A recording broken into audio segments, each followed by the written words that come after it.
Hello everyone, I'm Brian, and welcome to part 2. Let's go ahead and get started. The word Satyam in Sanskrit, it stands for truth, it stands for reality, it stands for existence. Now, the Upanishad asks us to consider reality. Look around you. What do you consider real? Don't be philosophical. Common sense. What do you consider real? Well, I consider my body to be real, and this room to be real, and all these people to be real, these pews and this carpet and this everything. All these things are real. Even the space between us is real, and the world outside is real. There are hundreds and thousands of real things. Okay, I have a feeling he's going to answer my question for the last video on this one, because he's talking about what is real and what is false. Living and non-living, surrounding all of us. Now the Upanishad says, apply the definition. If it is real, it must be God, because the definition said, reality, knowledge, infinity is Brahman. So what is reality must be Brahman. So let's look at these real things. Are they Brahman? But here is a huge problem. You have just defined Brahman as no limit. No limit in space, no limit in time, no limit in object. Take up any of the things which we consider to be real. This thing. Is it limited in space? Very obviously, Swami. It's only in your hand, nowhere else. Is it limited in time? Did it have a time of creation and a time when it will be destroyed? Certainly, Swami. No one heard of an eternal glass cover or something like that. And is it limited in object? Yes. There are things which this is, it's only this and different from everything else in this entire room. So it's limited in space, it's limited in time, limited in object.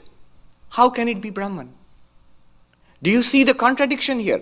In one word, Brahman the definition says what is real is Brahman. So this is real. How is this Brahman? In another word, the Upanishad says Brahman is infinite, not limited in time, not limited in space, not limited in object. Do you see the contradiction? What we consider to be real is definitely limited in time, definitely limited in space, and definitely limited by all other objects of the universe. How can both of these words, infinity and reality, apply to the same thing?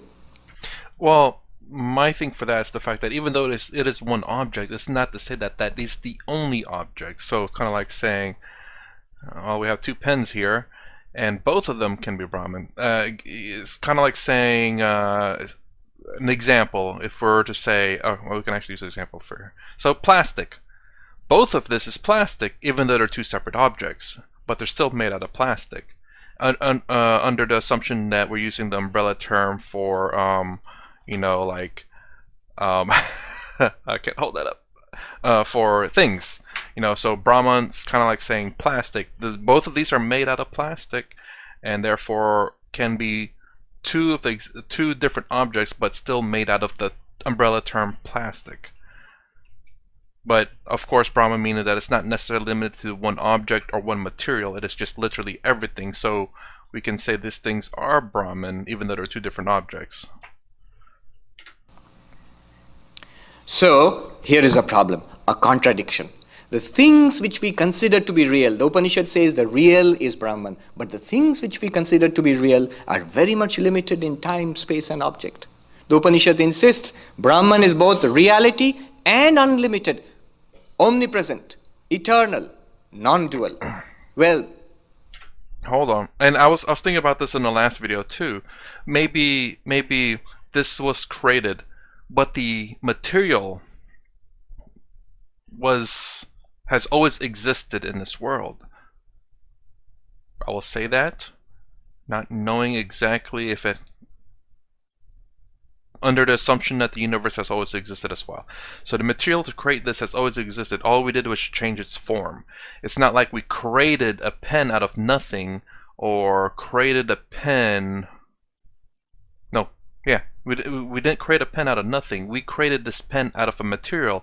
The only difference about this and the material is the shape. The ink inside wasn't created out of nothing. It was created from existing material. So, and whenever this pen is used up, when the ink is used up, when I'm writing, it's changing from, when the ink runs out, it doesn't mean it's done, gone forever. It's just been transferred to a different different plane or different whatever. So when this pen is no longer useful, it's not the end of the pen's life. It could end up getting destroyed, but the material is still here. It's just in a different shape. So to say that there's like for me, my body, for example, there made by date and there's an expiration date. But the thing is, though, is that the material that my body's made from has existed before I was here, and it was just reformulated, reconstructed in a different way. Again, much like the pen. You know, the pen wasn't always the pen. It was plastic and rubber and ink and that's about it. And metal. I forgot, that's a metal tip. So, and then we grabbed the metal from the earth and grabbed everything from the earth and made a pen. And then when the pen dies, it goes right back to the earth, gets recycled or gets reused. The form changes, but it's always been there. That's the argument I kind of have in the sense of whenever he made a joke about the womb to the tomb. That, you know, there's a creation date and a expiration date in a sense. Just because there's a creation date and an expiration date doesn't mean that the material just manifested itself. It was taken from other things and just reformed, and whenever it comes to the expiration date, it gets put back into, if you put it in the earth, eventually the earth was going to take it back, it'll decompose. Whenever I die, I'm going to be buried and decompose or burnt or whatever. I know, whatever happens after I die, I don't know. Nothing we see around us is omnipresent, eternal, or non-dual. Then we are at an impasse. What do you do? The Upanishad is not given to speaking nonsense, self-contradiction. I'm sorry to keep pausing it, but I wonder what he would say about my statement about the pen. How the pen has not always existed. There was a creation and eventually an expiration, but the material that was used for this pen was taken from the earth and just reformed, and whenever it's used up and I throw it away, it is not like it's going to just disappear. It will be again decomposed or recycled to be used something else, while the shape of the pen will no longer exist. Maybe it will exist in different forms. It will exist back in the earth to put minerals back in the earth, or it'll exist in a bottle or something if it gets recycled that way. I wonder what his answer to that. If answer it if you want to, just let me know. But yeah, it's not the sheer fact that it was created out of thin air. It was taken from the earth. Pre-existing stuff was taken to form up in a different shape. Like Sadhguru was talking about how my body's bread and water and fish. It's just the fish stop existing, but it's existing inside of me. And the bone's going to go to the junkyard, or the dirt. But the fish's flesh and whatnot, or the vegetables, are all existing within me. It's a different shape now. It's not the shape of a plant, but it is a different shape. It is existing inside of me. It's not that it just disappears. If you have self-contradiction, one of the strategies used in the Upanishads is, if you have language which is self-contradictory, then we must take an implied meaning. I'll repeat that. If what we find in the Upanishad, the language, the direct meaning is not matching, is not fitting, the same definition gives us two meanings which are mutually contradictory. Reality means these objects. Infinity, none of these objects are infinite. Then what do? The accepted norm is to take an implied meaning there. What is meant here, let us see. And sorry, but this goes back to the last set of videos with Sadhguru. When you start getting into implied meaning, it becomes very, in my opinion, anyone can take it and imply it however they want it to mean. Obviously, there's going to be extremes to that, but you can relatively get it to pretty close, but there could be still a couple of different meanings to that, and that's the reason why I stress the very specific meaning to a very specific word, like with I can't remember Richard Dawkins' argument. I'm sorry, I can't remember that guy's name. I just remember him as the spirit guy, how he was talking about spirit and rocks, spirit and this and spirit and that, and Richard Dawkins was saying spirit, because of the definition of spirit is so well defined in either Western or just Abrahamic religion, which very much is in Western society. Western society understands spirit as something very specific that's exclusive to humans. So there is no confusion to say that this has spirit, but the person that's arguing the point is this does have spirit.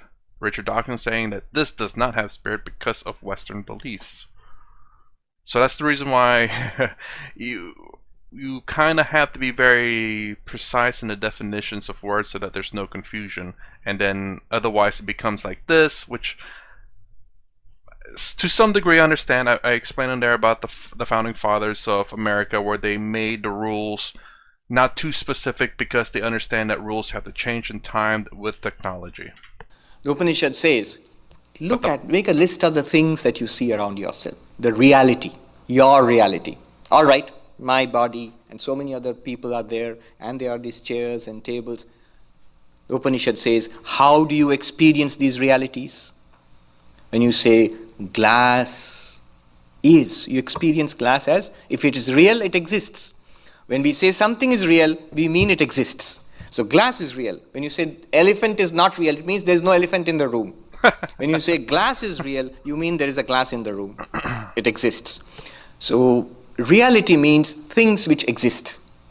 So glass exists, the lectern exists, the Swami exists, the audience exists, the temple exists. And the Upanishad Vedanta tells us, look, the Swami and the glass and the lectern and the temple, they are all different from each other. They are different entities. But concentrate on the sense of existence. The glass exists, the glass is, the table is, the Swami is, the audience is. Now focus on that is. We never pay attention to that humble is. But it means existence. It means being. Now when you look at that isness, the very isness, the being, instead of saying that the glass is, or the table is, or the Swami is, or the people, everybody exists. Think of it as one ocean of existence in which the glass, the table, the Swami, the people, everything, they are waves in that ocean of existence. The waves are all different from each other, different names, different forms, different functions. Nama, Rupa, Vyavahara, they're different from each other, but it is one existence everywhere. Now apply that word, infinity, to this existence, to this sense of existence. Infinity means it must be not limited in space. Not limited in space, omnipresent. Focus on this. The sense of existence, is it omnipresent or not?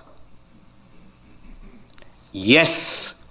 Whatever space you can think of, from here to the furthest galaxy, things exist. There must be existence there. Even empty space exists. So existence is without any barrier omnipresent. There is no limitation, no cutting off to existence. Think about it. Glass is different from the cover of the glass. But glass exists, cover exists, the existence is not different. It is one continuous ocean of existence. We are not used to thinking about it that way. But let's try thinking about it. And that's what I was saying about the plastic. It's the sheer fact that if we consider plastic as whatever it is, while these two are two separate pens, they're still both made out of plastic.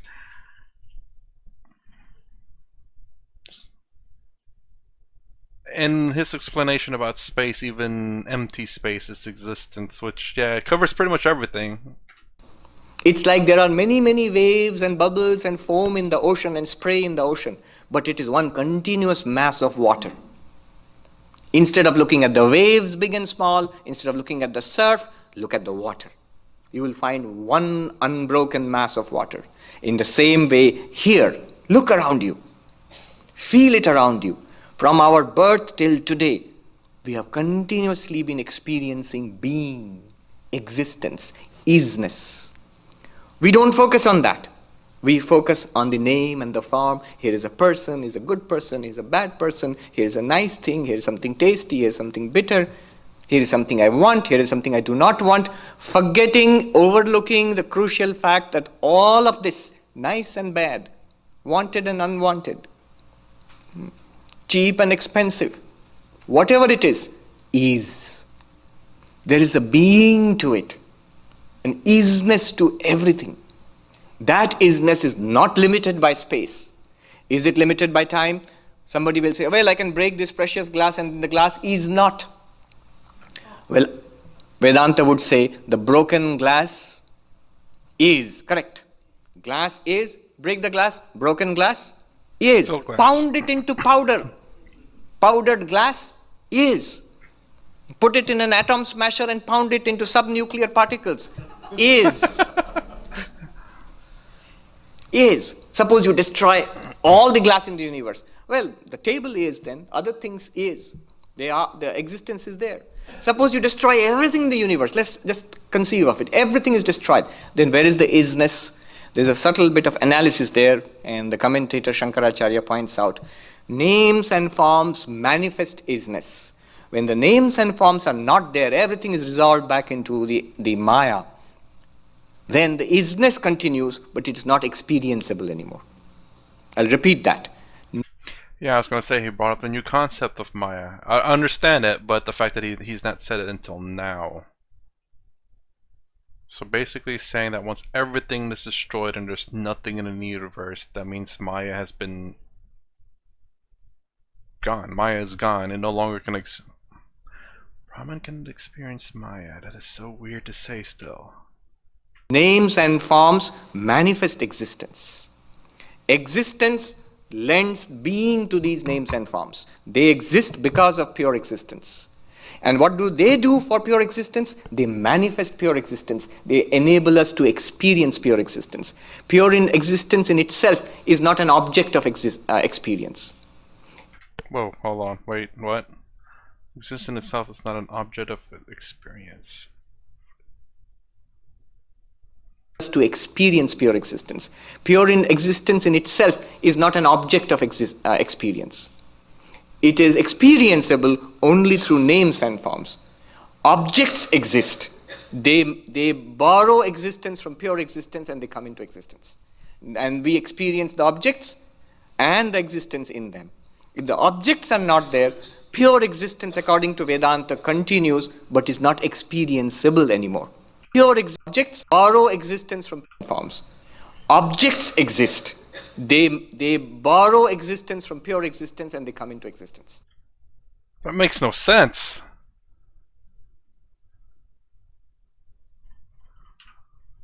Only through names and forms objects exist. They borrow existence from pure existence and they come into existence.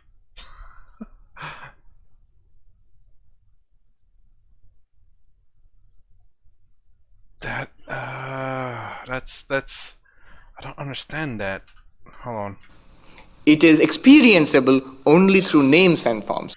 To experience pure existence. Pure existence, they manifest pure existence. And what do they do for pure existence? They manifest pure existence. They enable us to experience pure existence. Pure in existence in itself. Existence lends being to these names and forms. They exist because of pure existence. And what do they do for pure existence? They manifest pure existence. They enable us to experience pure existence. Pure in existence in itself is not an object of experience. It is experienceable only through names and forms. Objects exist. They borrow existence from pure existence and they come into existence.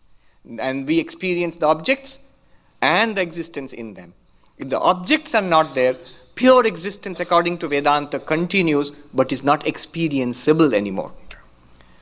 And one more thing, that pure existence is not limited by space, is not limited by time, is not limited by object. Think about it.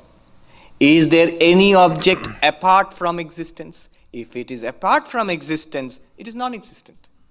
By sheer logic. You don't have to go and search. Let me try to locate an object apart from existence.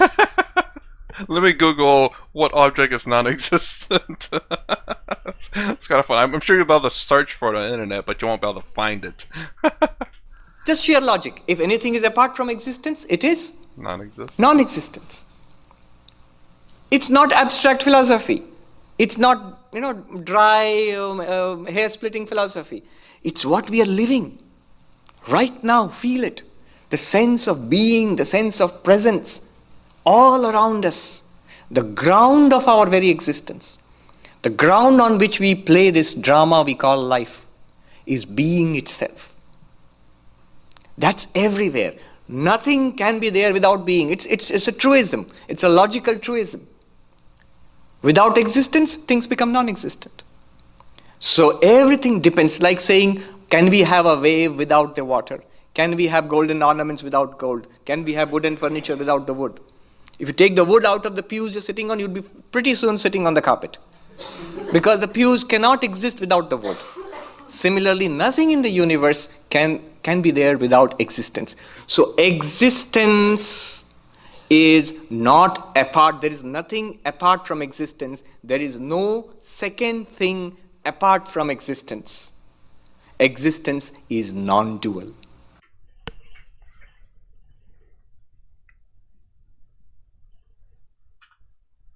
Apart from existence, there's no second thing apart from existence. Apart from existence.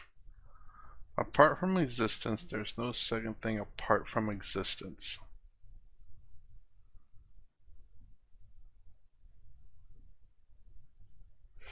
The statement I was going to make, I haven't really thought about it, so don't crucify me on this. But there's two. There's existent and non-existent, and that's about it. Because if it's so, but I think you might be saying the same thing. I have not thought deeply into it, but you either exist or it doesn't exist and nothing else. So does that mean, that doesn't mean, I guess technically that still doesn't mean that it's duality. Okay, so I thought about it enough. Okay, so just because it doesn't exist doesn't mean it's a separate thing because it doesn't exist. Therefore, it's not separate. Okay. Existence is non-dual. Now we have a matching correlate. Brahman is not limited by space, not limited by time, and there is no second thing apart from Brahman. Brahman is non-dual. We have found Brahman. Where? In the existence of everything in the universe. There is not one thing in this universe apart from Brahman. Now,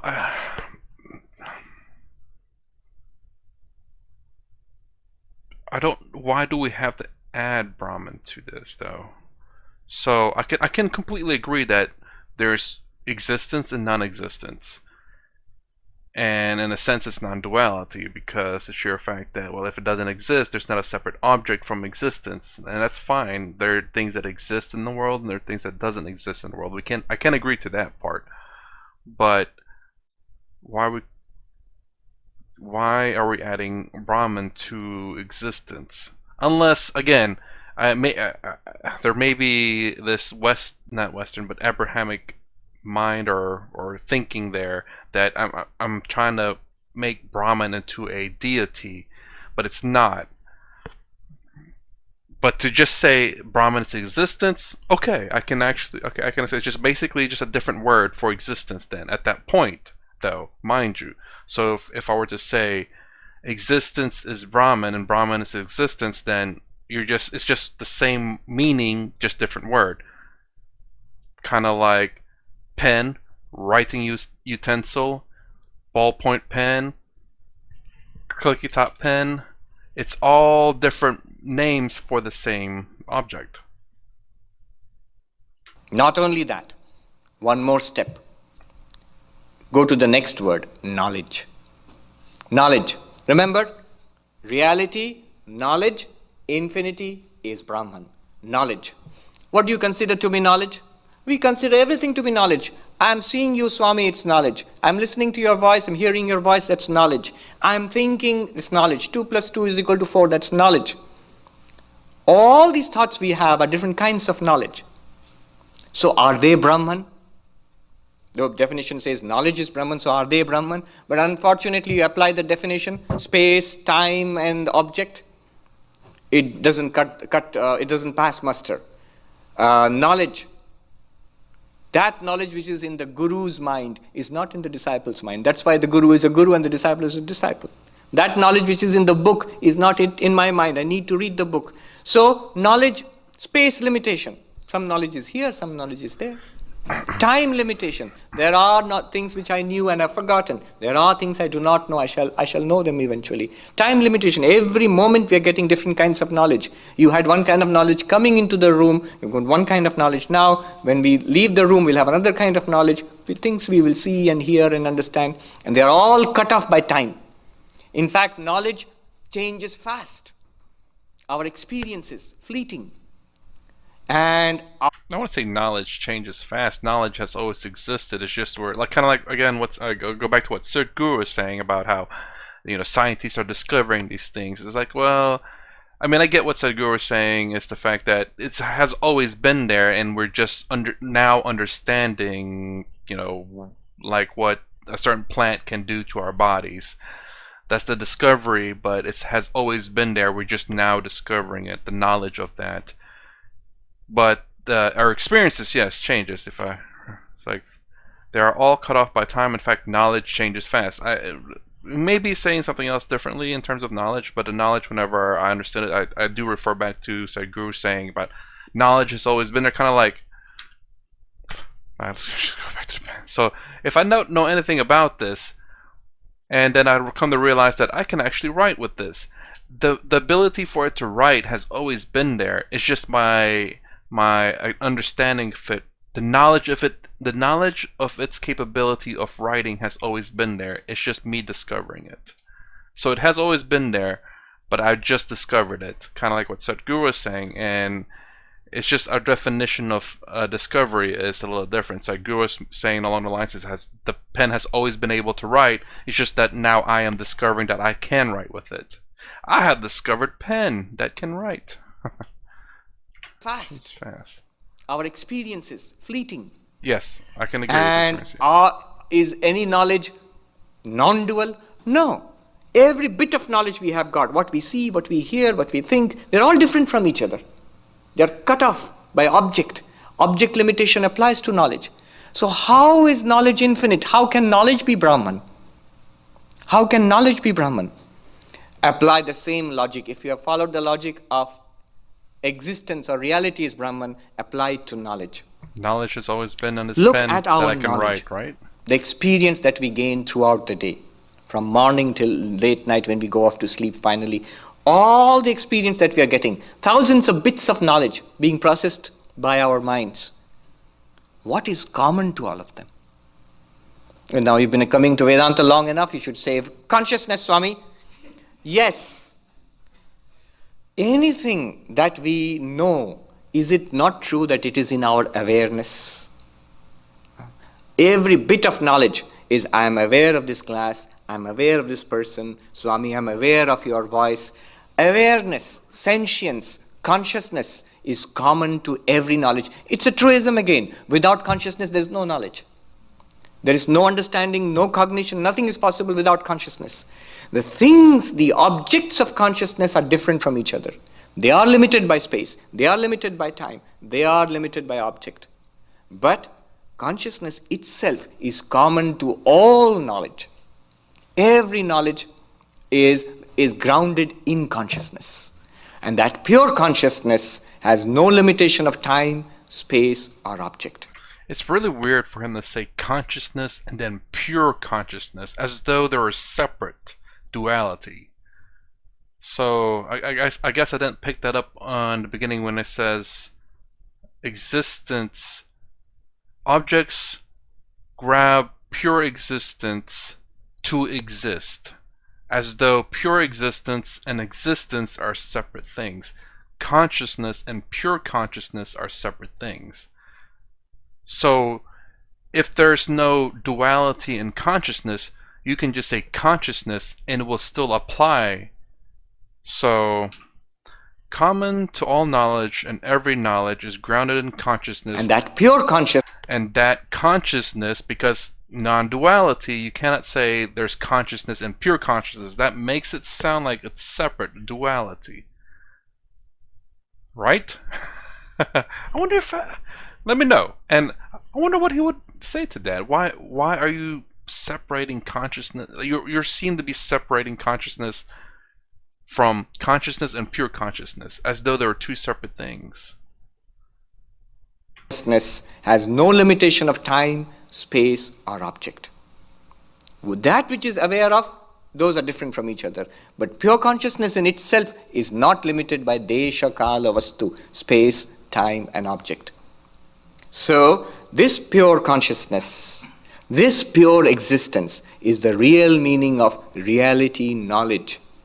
In Sanskrit, the pure existence is called Sat. Sat. In Sanskrit, the pure knowledge, pure consciousness is called Chit. So Sat, Chit, Anantam is Brahman. Pure existence, pure consciousness is Brahman. Pure existence, pure consciousness, infinity is Brahman. This pure existence is what we experience throughout our lives. This definition just draws our attention to it. This pure consciousness is shining through our everyday experience. Whether you see something, hear something, smell something, it's that pure consciousness shining forth. It is the light within our hearts which enables us to experience our lives. The movies of our lives are played on the screen of this pure consciousness. This pure consciousness is neither created nor destroyed. It does not come into being, it does not go out of being. It is not limited to the objects which it is aware of, which it illumines. That pure consciousness is Brahman. The definition of Brahman with which we are familiar: Sat, Chit, Ananda, existence absolute, consciousness absolute, and bliss absolute. The bliss aspect we will deal with in September. But very briefly, Anantam Brahma, infinity is Brahman. In another part of the Upanishad it is said, that which is infinite is joy. That which is infinite is joy. Nalpe sukhamasti. Sorry. Which is infinite joy. Why is that which is infinite is joy? Why not say sadness or pain, suffering, or bliss? Just like, why joy though specifically? Is it because knowledge and existence? As in, knowledge is joyful and existence is joyful? Anyways, yeah, just putting that out there. Bhumaiva sukham. That which is infinite is joy. Our unhappiness comes out of a sense of limitation. That I am to die one day, that the things I love will be taken away from me one day, that my power of enjoyment will go away one day. These limitations are what gives me unhappiness. When I am infinite, I have a sense of infinity. That sense of infinity is itself joy. So, I want to go to an example that I thought of some time ago. So let's talk about infinity. So basically the sense of limitation is sadness, suffering, or whatever. And the sense of infinity is joy. I came up with an answer. Again, the thing is though is that we can never really truly know what infinity is. Well, let me say it this way. As far as I can tell, I don't think we can ever know what infinity is, because all we know is limitation. You know, in terms of the fact that how long we live, even existence of pens don't last forever. They run out of ink, or you lose them, whichever comes first. But to say something is infinite. So there's this idea in, at least in Christianity and Abrahamic religion, that when we die, we go to heaven and live forever, an infinite bliss in a sense, infinite joy. But my problem with that is, if that's the baseline, joy is the baseline, and there's nothing else, then you don't know what joy is. In order for us to know what joy is, we must know what suffering is. Because whenever you're not happy but you're not sad, that's the baseline of your feelings. So that's how you would feel. But if you're constantly in joy, that becomes the new baseline, and you no longer feel joy, even though you're supposed to be joyful, because you have nothing else to compare it to. The only way we know something is good or bad is by, in a sense, comparison. In a sense, comparison. Eating an ice cream, as an example. Some people like it, some people don't like it. But it's a comparison to something that they do or do not like. So, for example, I guess in the sense of ice cream, some people love vanilla, don't like chocolate. Some people like chocolate, don't like vanilla. But it's a comparison between the two. Some people like Chunky Monkey better than chocolate. They like chocolate, like it better than vanilla, but Chunky Monkey is even better than chocolate. Just a flavor of Ben and Jerry's, I believe. But yeah, the only way we know if something's good or bad, I do believe, is by a sense of comparison. Otherwise, it's a baseline, meaning that it's not good nor bad. So to have eternal bliss is to have an eternal baseline of not happiness nor sadness. Because if that's the only thing you ever know, you don't know any different, then it's not happiness. And then to be eternal, I don't know. I mean, there's a lot of I don't want to say books. Let me just say like movies and shows where people who live forever, like a Highlander, they say that they're kind of like, sad or sorry because they see their loved ones die, and they continue to live on and see many of their loved ones die because they live eternally, and it seems torturous to have eternal life. There's also people saying that, what gives life meaning is the fact knowing that our life is going to end. So that we must cherish life because it will come to an end. If our life never ends, then we don't have to cherish our life because it doesn't end, which actually does make sense. So eternal life is not something that you can cherish because you will never die. Only whenever something has limitations that we can really cherish it. For example, you prefer drinking, assuming that this is not a health issue and that you can get nutrition both ways. Would you rather have water, or would you rather have like your favorite soda drink or whatever drink? Most people probably think their favorite drink, because water is readily abundant, but soda drinks, you have to pay for that sometimes. Even water you have to pay for, but soda sometimes costs more. Sometimes. But now imagine that you drink nothing but that soda drink, and then once a year you get a few liters, maybe 500 milliliters or a couple of ounces, 16 ounces of water. That water is going to be so much more tasteful and so much better than your soda drink, because the new baseline is that soda drink, and the water is something that's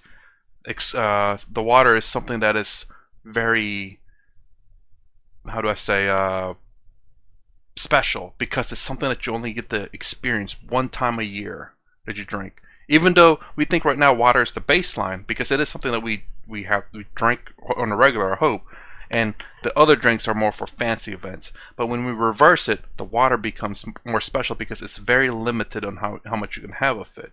So it's the limitations what makes things special, not the infinite. Let me know what you think about that. Am I completely wrong? Am I bonkers or what? Say it's a mass of joy, it's an ocean of joy. So Satyam means Sat. Reality means pure existence. Knowledge, Jnanam, it means Chit, pure consciousness. And how do you get this meaning? By using the word Anantam, not limited. This not limited existence, this not limited consciousness is itself joy, Ananda, bliss. What is this? It is you yourself. Your true nature, the definition tells us, next sentence it will tell us, you have to know this as I am Brahman. It will not do you any good to know it as Brahman is pure existence, pure consciousness. Well, that's nice. Good for Brahman. But what does it do for me? The very next sentence will tell us, you have to realize this as yourself, as the light shining in your heart. Yo Veda Nihitam Guhayam, that pure existence, consciousness, bliss in your very heart, that means in your very awareness, in the very core of your existence. That's what we are. Don't even say my Brahman. Say I am Brahman. Brahman is not like your liver or kidney. I am Brahman. But it is, because it's not separate from Brahman. Because Brahman is everything. Before this definition, I am a human being in search of God. I am trying to find God. After this definition, I am pure existence, consciousness, bliss. In me, this human personality shines. It appears in me. It exists in me, and it will one day disappear into me. I am that infinite ocean in which all these beings arise like waves. They play with each other. They fight with each other. They disappear back into me.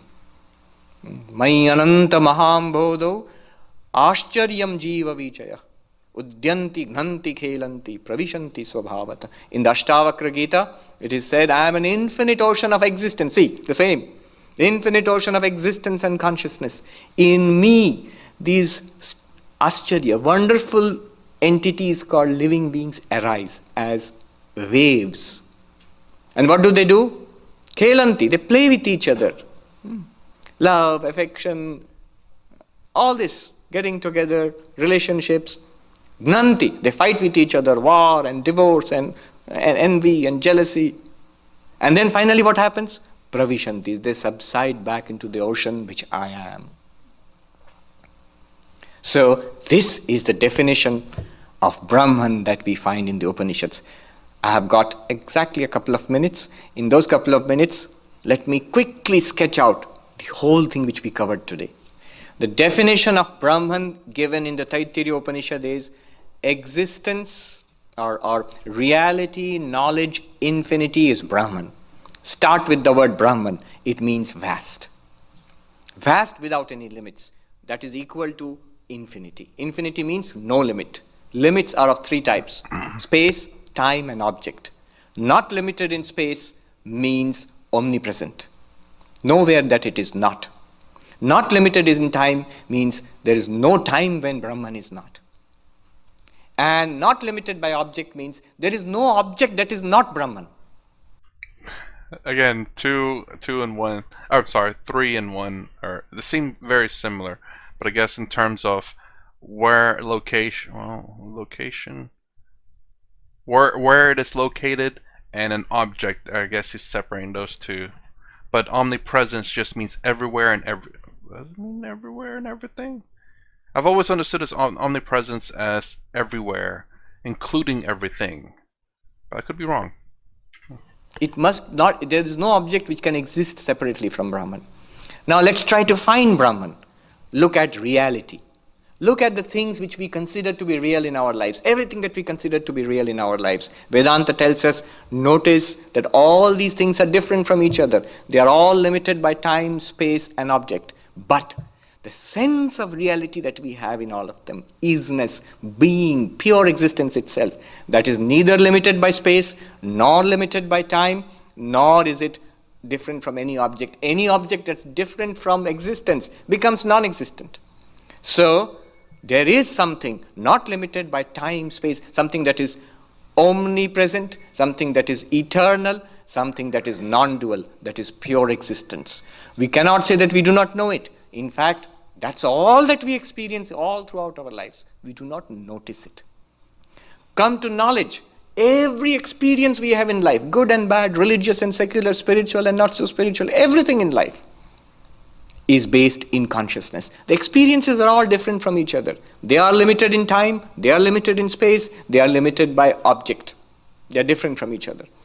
But the consciousness underlying all experiences, that which lights up our sense of existence and experiencing, that is one and unchanging. Then the Upanishad tells us, that is what you are. That's what we are. All of us are that one unchanging, infinite existence, infinite consciousness. When? All the time. Even before you come to the Vedanta class, even after you go away from the Vedanta class, you are that.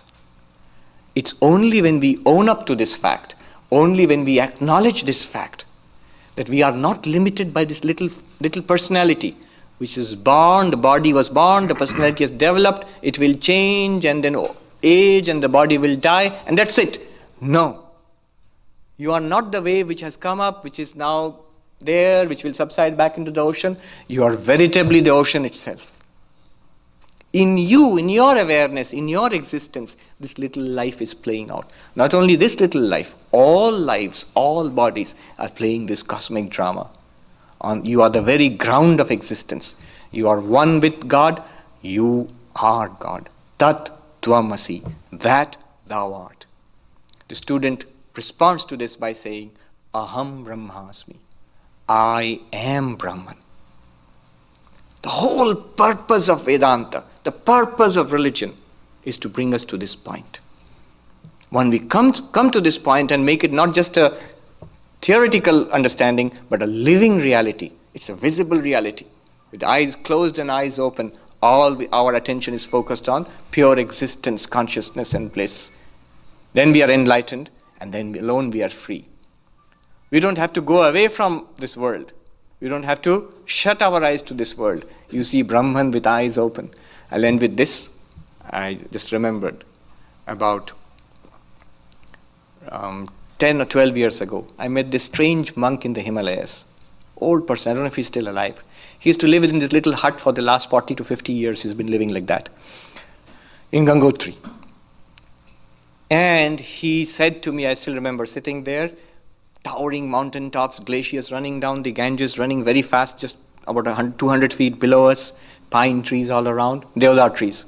And he says to me, quotes from the Rig Veda, Pashya devasya kavyam yona jiryati na mamara. Look upon the poetry of the Lord, which neither decays nor dies. The universe itself is the poem of the Lord. The Lord is pure existence and consciousness. And that is what we all are in our heart of hearts, in our core of existence. We are that. Whether we accept it or not, whether we believe it or not, whether we understand it or not. Understanding is in the mind. It's a secondary thing. More important than that is the fact we are existence, consciousness, bliss. Om Sahana Vavatu Sahano Bhunaktu Saha Viryam Karavavahe Tejasvina Vadhitamastu Ma Vidvishavahe. Om Shanti Shanti Shanti. Om. May the Lord protect us together, the one who has spoken and those who have listened. May we all be protected by this spiritual knowledge. May we get the fruits of this knowledge, that is the peace and joy, abiding peace and joy in our life. May we achieve great things in the light of this spiritual knowledge in the life remaining to us. May what we have studied here today light our lives. May it illumine our lives. May there be harmony amongst us. May there be no discord amongst us. Om, peace, peace, peace. There will be questions. Okay, so let me remove that so you want to go to that website. Okay, so I can accept the fact that we are existence. Everything is existence, obviously, because everything that exists exists. Everything that exists is in existence. I can agree to that. Knowledge. We obtain knowledge, we forget knowledge. Knowledge is always existent in this world, it's just whether we know it or not. I can agree to that. To say that Brahman is just to say that it exists, and to say that there is knowledge within that existence, I can agree to that. But to say that I am Brahman, to say that I exist, that I obtain and retain knowledge, I can accept that. But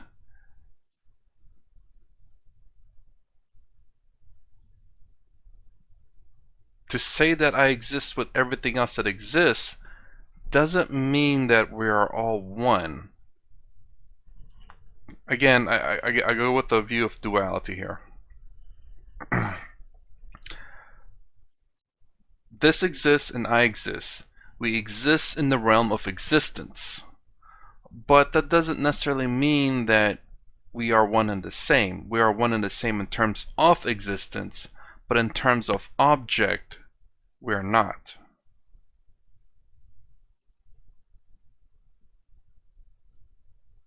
So I can agree that we are the same in terms of existence because this pen exists and I exist. I couldn't quite understand his definition of knowledge. The existent portions where I really understood. So I definitely have to watch more videos about, or maybe just rewatch this one in terms of the knowledge. And time and space, well, I can believe that because, again, like how I said, this was a different form before it was a pen. It's not to say that this pen just all of a sudden manifested itself, all of a sudden came into existence. It was a different form, a different shape, like what I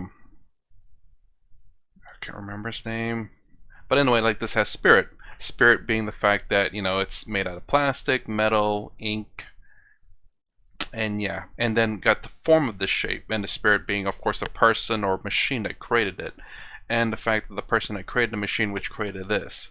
But that's, he's talking about how we're all interlinked in terms of spirit, how a rock has a statue inside. You just have to get the person and the rock together, and boom, he'll create the statue. In terms of how we're all interconnected, that's how I think he meant the spirit to be. So I do believe in that. The spirit's just a weird definition for it because of how Westerners see the word spirit, which how I've also understood spirit. But to say that this was the materials that was used to create this pen has existed before, and the material this pen is made out of after it's done being used will still exist after the pen. I can agree to that. That it's, I don't know if I would say that it has always existed and will always exist, because I don't know for sure. But in terms of what we kind of do know, the materials to create this pen has always existed and will exist after it is used up. So I can agree to that too. I do need to watch the knowledge portion again, but I'm assuming, let me assume the knowledge portion, because I'm probably going to get it wrong, that this pen contains knowledge, and that knowledge is the fact that it can write. And whether I know it can write or not, it always has that knowledge, its capabilities basically. So when I learned that this pen has knowledge, I discovered that this pen has knowledge of writing, but it has always had it. I do need to watch that portion again. So there we go. I hope I said everything.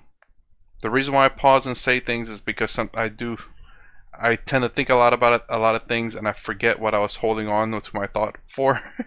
So I hope I said everything I needed to say. And I kind of get the definition of God, but if that's only to say that everything in existence exists and has knowledge as far as I can understand it, it's just to say that it's Brahman. Sure, to say that I exist and that I contain knowledge is Brahman. Sure, I can say that.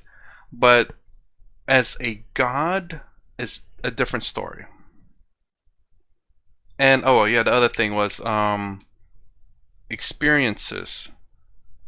I'll go another time for that. Anyways, that's the end of this reaction, because that's the end of this. So that's my final reaction for Defining God by Swami Sarvapriyananda. I think I said it correctly this time. If you like my content, please consider subscribing. Thumbs up, thumbs down below. Thanks for watching. I'll see you in the next vid.